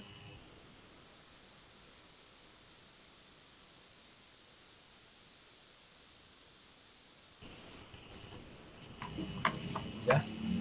Kalau tidak, itu ya yang pasti sudah ada, paling tidak sekarang kita sudah ada gambaran nih ya. Oh, praktikum kita akan seperti ini. Di teori, tema-tema yang akan kita bahas adalah selama 14 kali pertemuan itu seperti itu ya. Jadi sudah ada nih gambaran dalam kontrak belajar kita untuk mata kuliah 5 terapan dan praktek ya. Gitu. Nggak ada ya, mungkin saya cukupkan dulu ya pertemuan kita ini ya, karena saya akan segera bergabung ya, untuk sekarang hari apa nih, hari Selasa ya, Selasa mendengarkan lagu Indonesia Raya. Sekarang saya tiap hari harus mendengarkan lagu Indonesia Raya supaya rasa nasionalismenya meningkat kata. Baik ya, terima kasih ya, saya cukupkan sekian dulu. Kita bertemu lagi nanti hari Senin ya, dan bahan-bahan nanti akan segera saya email. Saya mohon izin untuk live dulu. Oke, sampai ketemu nanti. Siap, terima kasih Pak. Terima kasih Pak. Terima kasih Pak. Oke.